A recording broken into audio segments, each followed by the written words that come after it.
Une des nouvelles fonctionnalités proposées par Word 2010, la traduction. En effet, dans cette nouvelle version de Word, vous pouvez choisir de traduire très rapidement un texte ou juste une partie d'un texte.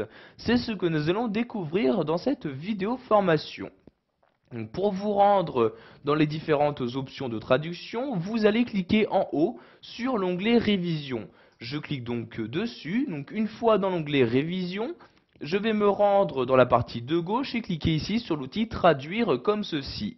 Donc j'ai ici différentes possibilités qui me sont offertes, mais tout d'abord nous allons définir la langue dans laquelle nous souhaitons traduire notre document.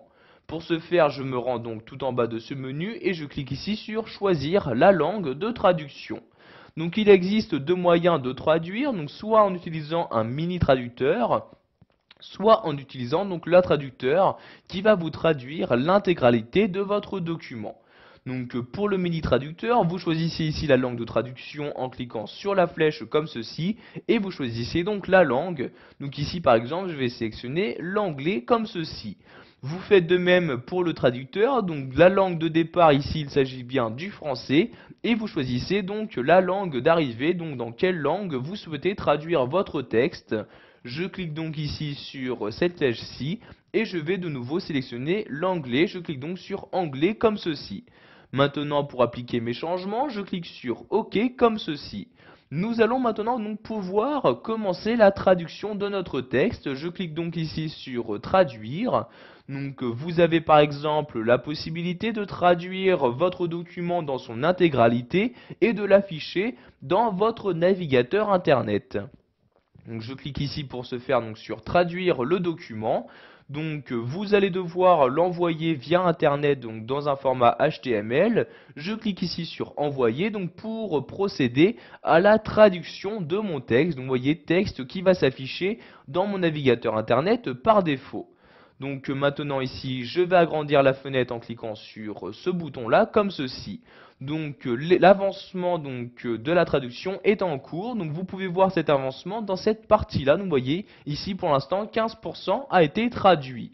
Donc vous pouvez voir en attendant donc la partie qui a été actuellement traduite. Donc vous voyez ici le texte en français et dans cette partie-là la traduction donc ici en langue anglaise. Donc vous voyez ici, donc si vous souhaitez avoir la traduction dans son intégralité, vous allez devoir attendre donc la fin de la traduction, donc jusqu'à temps qu'il y ait 100% d'affiché dans cette partie-là. Donc vous voyez ici en attendant, vous pouvez toujours naviguer dans la traduction. Donc vous voyez dès que vous descendez donc sur la traduction, donc vous avez toujours en face donc la même partie qui descend. Donc vous voyez, je laisse mon curseur sur une phrase et j'ai donc sur la traduction la même phrase qui est surlignée pour vraiment me permettre de voir les différences entre les différentes langues. Donc je vais maintenant fermer ce navigateur internet en cliquant ici sur la croix comme ceci. Donc, comme j'ai dit plus tôt, vous pouvez également donc juste demander la traduction d'un paragraphe ou juste d'une phrase. Donc par exemple, je vais prendre ce paragraphe-ci, donc je le sélectionne de cette manière, je me rends de nouveau ici dans traduire et je vais cliquer cette fois-ci sur traduire le texte sélectionné, donc pour vraiment juste traduire la sélection donc, que j'ai faite sur mon texte. Et donc la traduction va apparaître dans le volet de droite qui vient d'apparaître ici. Donc vous voyez ici de français vers anglais. Et donc vous avez la traduction donc, qui apparaît dans cette partie-là. Donc vous voyez ici pour ce paragraphe-ci, la traduction anglaise correspond au paragraphe qui apparaît dans le volet de droite. Donc je vais maintenant fermer ce volet en cliquant ici sur la croix comme ceci. Pour finir, nous allons voir comment utiliser le mini traducteur proposé par Word 2010. Je clique donc ici sur traduire, puis sur mini traducteur comme ceci. Après avoir sélectionné le mini traducteur, maintenant nous allons nous rendre sur un des mots. Donc par exemple ici le mot bourgeoise, je laisse ma souris dessus.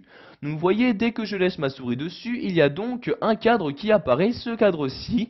Et donc dans ce cadre-ci, je peux voir la traduction du mot. Donc, vous voyez ici le mot, donc les différentes traductions donc ici anglaises proposées. Donc vous pouvez faire ceci pour tous les mots. Donc par exemple le mot ménage ou le mot cuisine, je laisse ma souris dessus, je la remonte pour afficher ici donc la fenêtre. Et donc ici, vous voyez, j'ai bien la traduction du mot cuisine qui apparaît. Donc ici, il s'agit du mini traducteur. Donc si vous souhaitez maintenant désactiver celui-ci, vous retournez ici sur traduire et vous recliquez sur mini traducteur. Et maintenant, donc celui-ci est désactivé. Donc vous voyez maintenant quand je me rends sur un mot, il n'y a plus de fenêtre qui apparaît.